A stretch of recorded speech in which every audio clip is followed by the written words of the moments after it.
Iran के 3 nuclear sites पर हमले के बाद अब पाकिस्तान में भी खलबली मच गई है। कुछ दिन पहले ही डोनाल्ड ट्रंप के साथ लंच करके लौटे पाकिस्तानी आर्मी के field marshal general Asim Munir को भी अपने देश की चिंता सता रही है और ऐसे में पाकिस्तान में आपातकालीन बैठक बुलाई गई है। थोड़ी देर में यह बैठक होने वाली है। ईरान पर अमेरिका की एयर स्ट्राइक से पाकिस्तान घबराया है। कुछ ही देर बाद पाकिस्तान में राष्ट्रीय सुरक्षा कमेटी की आपात बैठक होनी है। इस बैठक में पाकिस्तान के प्रधानमंत्री शहबाज शरीफ से लेकर field marshal general Asim Munir सब मौजूद रहेंगे। कुछ ही देर बाद पाकिस्तान में राष्ट्रीय सुरक्षा कमेटी की बैठक शुरू होने जा रही है। पाकिस्तान किसके साथ, इसको लेकर भी एक असमंजस की स्थिति बनी हुई है, जहां एक तरफ पाकिस्तान की जनता है, पाकिस्तान की आवाम है जो चाहती है कि पाकिस्तान के हुक्मरान जो हैं वो ईरान का साथ दें, वहीं दूसरी तरफ पाकिस्तान के हुक्मरान हैं जो सीधे अमेरिका की गोद में बैठने के चक्कर में अमेरिका के साथ अपनी नजदीकियां बढ़ाने के लिए इस वक्त क्या करें शायद खुद भी नहीं समझ रहे।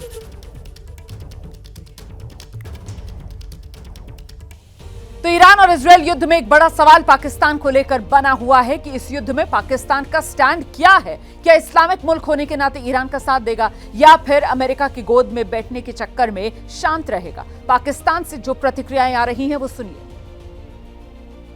जब अमेरिका अगर ईरान के ऊपर बराह रास्त हमला करेगा, इसराइल को इस तरीके से सपोर्ट करेगा, तो फिर बाकी जो ममालिक हैं वो भी इस जंग में कूदे बगैर नहीं रह सकेंगे, क्योंकि हर किसी को अपनी अपनी पड़ जाएगी। अभी भी इन्होंने 2 दिन पहले बोला है भाई ने, मतलब अजीब बंदा ही है, कभी बोलता कुछ है करता कुछ है। और बहुत ही अफसोस की बात है कि पाकिस्तान इस जैसे बंदे को, जो कि नॉनसेंस किस्म की, जो इसकी ना इसका कोई परमानेंट दोस्त है ना इसका कोई दुश्मन है, whatever he says whatever he wants to do he does, उसको कोई फर्क नहीं पड़ता। इसको हमारे जनाब आसिम मुनीर साहब कह रहे हैं कि इसको नोबेल पीस का जो प्राइज है, अवार्ड है, वो मिलना चाहिए। वाह जी वाह, सदके जाऊं मैं आपके। तो आप ये कह रहे हैं कि ईरान के साथ क्या ताल्लुकात है पाकिस्तान के? ईरान से तो झड़प हुई है, ईरान ने तो हमला किया था पाकिस्तान के ऊपर।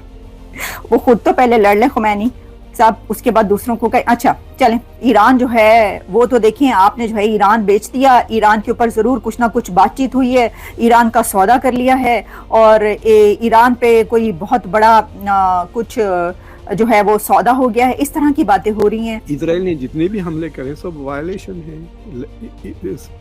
उसने लेबनान को मारा, सीरिया में बम डाला, 6 या 7 मुल्कों पे हमला कर दिया पिछले 1 साल में इजराइल ने, और कहता है Iran is the most dangerous regime. सबसे ज्यादा डेंजर है। ईरान ने उतनी जंग अपनी सारी पिछले 300 साल में नहीं लड़ी।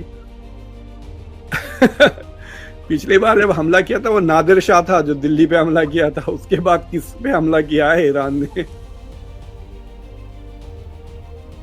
पाकिस्तान जिस समय उसका पड़ोसी जंग में जल रहा है, उस वक्त पाकिस्तान की सड़कों पर पाकिस्तान के आम लोगों की जो राय सामने आ रही है वो भी जरा सुनते चलिए। पाकिस्तान के अवाम फलस्तीन, लबनान, शाम और अब यमन के बाद ईरान पर होने वाली अमरीकी और इसराइली जारियत की मजम्मत कर रहे हैं। हम ये यकीन दिलाते हैं ईरान को कि पाकिस्तान के अवाम ईरान के साथ हैं। हमें उम्मीद है कि ईरान अमरीकियों को भी सबक सिखाने के लिए अपना दिफा का हक इस्तेमाल करेगा। हुकूमत पाकिस्तान को सिर्फ ये कहना चाहूँगी कि देखिए इस जलसे को, इस आवाम को कि जो ना सुन्नी है, शिया है, सब मौजूद है यहाँ पर, लेकिन ये आपको बताना चाह रहे हैं कि हम सब ईरान के साथ खड़े हैं। और आप इस सिचुएशन में ट्रम्प को नोबेल प्राइज देना चाह रहे, जबकि जब से इस हुकूमत में आया है हमने नहीं देखा कि गजा पे कोई बमबारी रुकी हो, हमने नहीं देखा कि उसने फलस्तीन के लिए कुछ किया हो।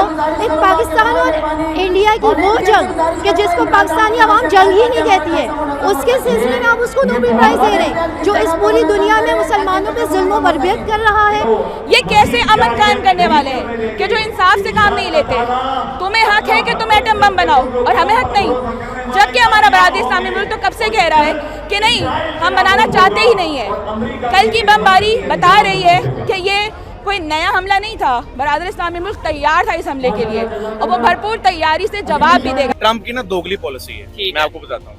ट्रम्प एक दफा जिस तरह पाकिस्तान और इंडिया की 3-4 दिन के लिए जंग जो हुई है, उसके अंदर वो इंडिया को कह रहा है कि आप भी सीज फायर करें, पाकिस्तान को कह रहा है आप भी सीज फायर करें।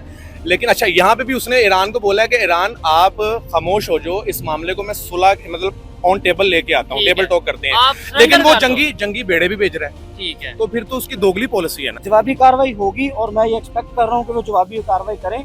अगर ये तीसरा बंदा आपकी लड़ाई में इंटरफेयर कर रहा है तो उसे क्या हक है क्या कि ये जो हमारे काम हो रहा है ये इंसानियत के खिलाफ है, एक दूसरे के ऊपर अटैक किए जा रहे हैं, ठीक है, जिस तरह हमारे पास गजा और फलस्तीन के ऊपर हुआ। और बाकी अमेरिका ने जो हरकत की वो गैर कानूनी की, क्योंकि यूनाइटेड काउंसिल का जो वो रूल्स है उसमें ये कहीं पर भी नहीं लिखा कि आप दूसरे मुल्क में डायरेक्ट इंटरफेयर कर सकते। ठीक है, अगर आपको न्यूक्लियर से खतरा है ईरान का तो आप क्यों यार वो जो है उसके कुछ रूल्स होंगे, कुछ तरीके होंगे, उस पर आ जाए, उसे मना कर। हमारी भी ईरान के साथ कुछ थोड़े दिनों के लिए थोड़े दिनों के लिए हुई थी, लेकिन जब बात इस्लाम की आ जाए ना तो फिर हम सब एक हैं।